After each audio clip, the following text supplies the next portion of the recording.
Hello students, how are you all? Today we are going to read a poem. Okay, the name of the poem is, as you can see here, The Tame Bird Was in a Cage. The Tame Bird Was in a Cage by world famous Indian poet Rabindranath Tagore. I think all of you had l- learned his poems in your school time or in your college time. He is a Nobel laureate, very famous poet in India and abroad as well. So today we are going to read one of his poems. The name of the poem, what is the title of the poem? The Tame Bird Was in a Cage. What do you mean by the word tame? Tame is domesticated, not wild. Any animal or bird which we raise, we domesticate in our homes is called tame, as opposed to wild. And cage, you know what is a cage? Cage is made of iron in which we keep animals or birds locked. We pet them. Okay, this is a story about two birds. The story is about two birds. In this poem, Rabindranath Tagore is telling us the story of two birds juxtaposed to each other. One is tame bird, which doesn't know the world except her cage. She is happy there because she doesn't know what is world and what is wild. And another one is wild bird, that means which lives in forest, which is free, which can fly freely, which can eat freely, and which can sing freely.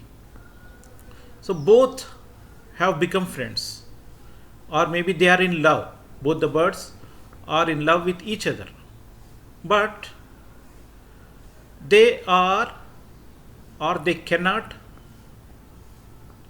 leave their worlds, their respective worlds. The wild bird cannot enter the cage and live with the caged bird, and the caged bird is afraid of getting out of the cage and going into the world. So their love story has no meaning to it. Though both of them love each other, though both the birds, their worlds are apart. They are separate worlds. One cannot, or one is unwilling to enter the other's world. So in this way, though it is the poem is like a conversation, an argument between two birds, but we can see the poet here is trying to teach us the value of freedom. Okay, next we will see about the poet. Who is the poet here? Rabindranath Tagore. Rabindranath Tagore was a renowned Bengali poet, musician, and playwright, the first Asian to win the Nobel Prize. He is widely known to have modernized Bengali literature by liberating it from rigid classical structures. He is best known for his collections of poetry, Geetanjali in particular. Okay, he is also called, Rabindranath Tagore is also called Gurudev. Sobriquets, these are the titles or sobriquets which have Gurudev, Kaviguru or Kabiguru, that is in Bengali. Vishwakavi, as we call him in Telugu, Vishwakavi. Vishwakavi Rabindranath Tagore was a Bengali poet, writer, playwright. Playwright means one who writes dramas. A social reformer. He reshaped Bengali literature and music as well as Indian art with constitutional modernism in the late 19th century and 20th century. And his famous work, world famous work, is Gitanjali. Gitanjali is a collection of poems, and it is philosophical in nature, mystical in nature, that gave him worldwide fame, and it gave him a Nobel Prize in literature. He was the first non-European or the first Asian and the first Indian to get a Nobel Prize in literature. Tagore's poetic songs were viewed as spiritual and mercurial.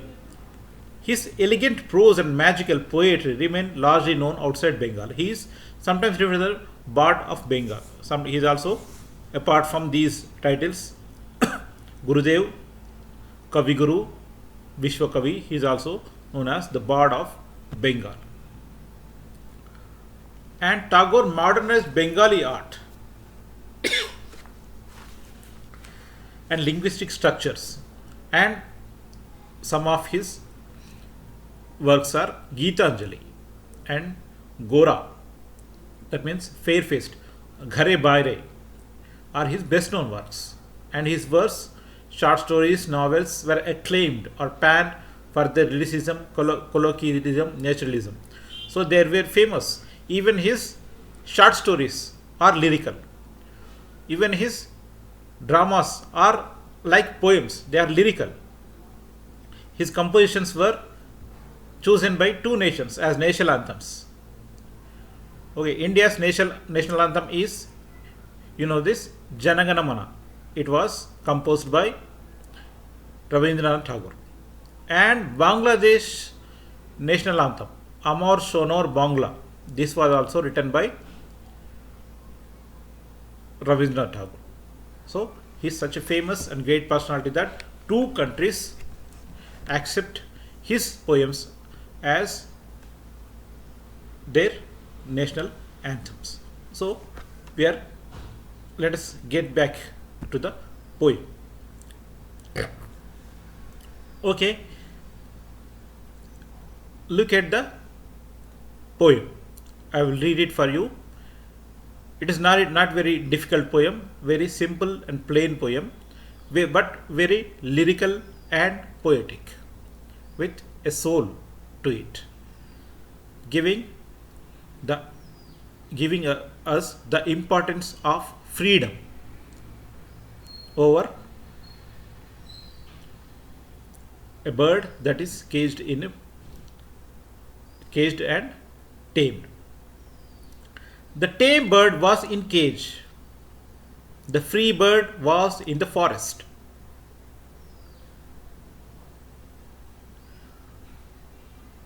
They meet when the time came. It was a decree of fate.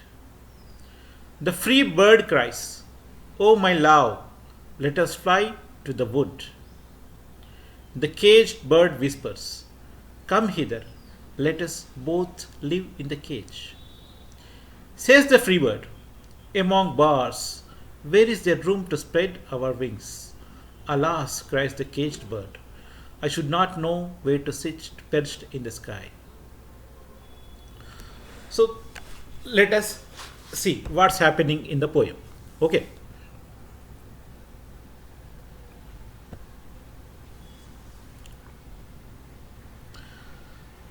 The tame bird was in a cage, free bird was in the forest. So in the first sentence itself, the poet sets the context. There are two birds. One bird which is in a cage. It is domesticated pet parrot, maybe pet bird. Another one is not domesticated, and it is wild forest parrot, forest bird. So they met when the time came. It was a decree of fate. One day they met. They have met one day. Or we can say the forest bird came into the house and saw the caged parrot. In this way, they became friends.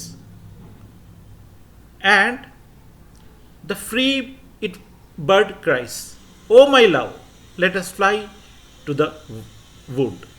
Wood means forest here. Wood means forest or the free world.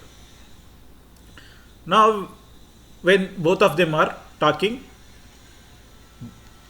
they love each other now. By the context, we know. Now, the free bird says, "Oh my love, let us fly to the wood." The free bird is saying, "Come on, love, let us get out of this cage. Let us get out of this house and go to the forest, and we can live freely there." The caged bird whispers, "Come hither, let us both live in the cage." But what does the caged bird say? He says, "Come here, let us live in the cage." The caged bird is not interested in going out. He says, "No, I am not going to come out of this cage. I am comfortable here. You get into this cage and we will live together here in this cage." You see, the word he uses, the free bird cries. That means it can cry loud. It can cry aloud. It is because it is free. No one is objecting to her cries. No one is objecting to her. She is free spirited. She can cry. But here, she only whispers. That means very low sounds. Talking in very low sounds is called whisper. So the caged bird here is whispers, lest someone should listen. Or she is afraid of someone. That is why she is whispering. Okay. The choice of words is very clever here. Here, the cry. That means the free bird is not afraid of anybody. She can cry. But here, the caged bird is only whispers. Say the free bird, "Among bars, where is the room to span one's wings?" So the free bird is arguing again. Okay, if I come inside the cage, but where can I spread my wings? How can I spread my wings? In this iron bars, the cage is made of iron bars. My wings, I cannot spring my wings through these iron bars. That means I have to stay still and calm. It is my nature to spread my wings. Because I am free, I will always fly. So flying bird always needs to spread its wings. The caged bird has forgotten how to fly. So it doesn't spread its wings. So it is comfortable in the cage. But the free bird is afraid of getting into the cage, as she cannot spread her wings. There is no place.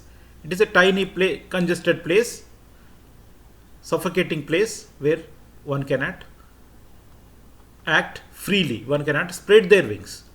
There is no freedom. Maybe there is food, there is comfort, shade. The person or the people who are taming you, who are your masters, they will give you food thrice a day or 4 times a day. They will feed you. They will love you. But what is your fate? You have to stay within the cage. You do not have any kind of freedom. But caged, alas, cries the caged bird, I should not know where to sit perched in the sky.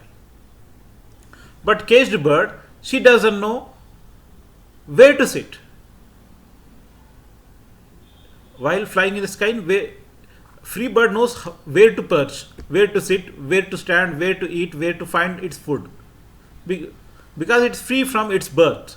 The caged bird has been adopted since its birth, so she doesn't know what the woodland really looks like. So she is afraid of going out.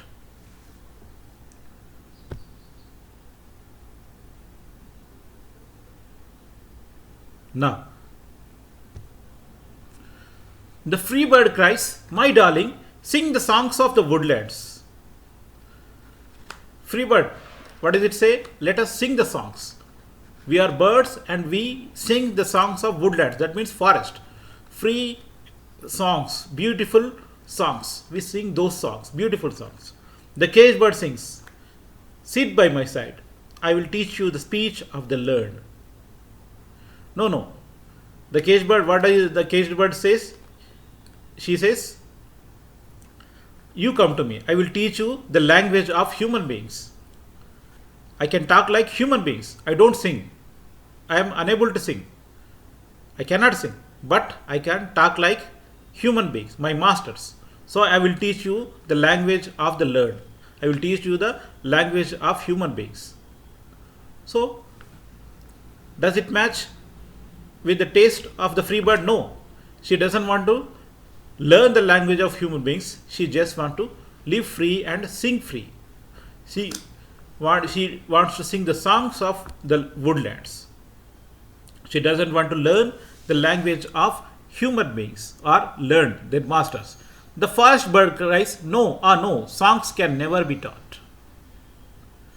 The forest bird says, "No, songs can never be taught. Nobody can teach songs to a bird. We are naturally singers. No one can teach us songs or words. We are natural singers. We can sing naturally in the woods. So I am not going to learn singing from anybody. I have my own songs. I can sing them naturally." The caged bird says, "Alas for me, I know not the songs of the woodlands." The caged bird says, "I don't know songs of woodlands." That means I have never been to any forest or any woodland. So I don't know what kind of songs the birds sing there. I know only these words which are spoken by human beings, and they taught me the same language and I can speak the same language, but I cannot sing the songs of freedom and woodland. Through the bars of the cage they look, and vain is their wish to know each other. So they love each other. They want to know each other. They want to live with each other. But there is no way to. Their worlds are distant apart. They are two different birds living in two different worlds. They flutter their wings in evening and sing, "Come close, my love." The free bird cries, "It cannot be. I fear the closed doors of the cage." So both are yearning for love. They both love each other. But there is a cage between them. There is a closed space between them. "Come closer, my love." The free bird cries, "It cannot be. I fear the closed doors of the cage." The free bird says, "No, I am very much afraid of the cage, or I am very much afraid of the closed doors, because I am a free bird. I need my freedom. I cannot be a tamed parrot. I cannot be a tamed bird. I need my freedom. So, though I love you, though you are my friend, though I want you to be with you, I cannot come inside the cage." The caged bird whispers, "Alas, my wings are powerless and dead." Now you know the plight of the caged bird. Alas, my wings are powerless and dead. It is not that it doesn't want freedom. It is not that it is comfortable within the cage. No. it got adjusted to the cage. Now, because she has no she doesn't have the capacity of flight, because she doesn't know how to fly. She doesn't know how to spread her wings. They are powerless, because you have to learn flying from childhood. But this caged bird was not allowed to fly. She was always kept in the cage. So she doesn't know how to fly, or maybe she forgot how to fly. My wings are powerless and dead. Or maybe the masters or the human beings who tamed the bird have clipped the wings of the caged birds. Maybe the human beings who are taming the bird have clipped the wings and they have become powerless. She can no more fly. So she has to be in the cage, always being fed by human beings. In the last sentence, we can see, though the caged bird has a yearning for freedom, she wants to go out into the woodland with the beloved bird of woodlands, but she cannot fly as she is powerless and her wings are dead. So this is the poem, The Tame Bird Was in the Cage. Okay, see, it's a very simple poem, no need of explanation anyway. But once again, let us see. The poem is fairly straightforward. There are two birds in the poem. One is free bird that lives in a forest, and the other bird is a tame bird that lives in a cage. The two birds meet and have a conversation with each other. The gist of the conversation is that each bird wants the other bird to come and join him. The tame bird wants the free bird to come into the cage, and the free bird wants the tame bird to join him in the forest. Each bird presents his opinion that his present location is better than the other bird's location, and each bird counters the argument. For example, this is the argument they are making. Come hither, let us both live in the cage. Among bars, where is the freedom to spread one's wings? So these are the arguments that we have seen before. The caged bird says, you have to come inside so that we can live peacefully inside the cage. But the free bird is afraid as she cannot spread her wings inside the cage.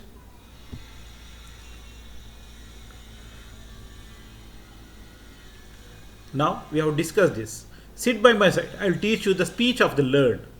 No, songs cannot be taught. So this is sit by, I will teach you the speech of the learned. Songs cannot be taught. Freedom, it is the difference between freedom and unnatural imprisonment.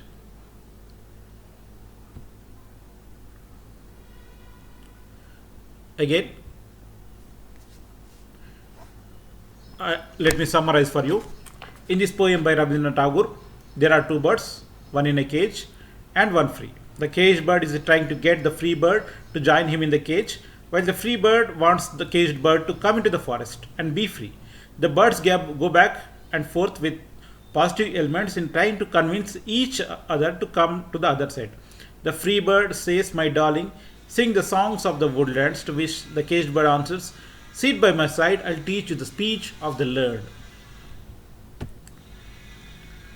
They also entreat negative elements in trying to convince each other that they are on the better side. Here, the free bird questions the caged bird and his home among bars, whereas there is no room to spread one's wings.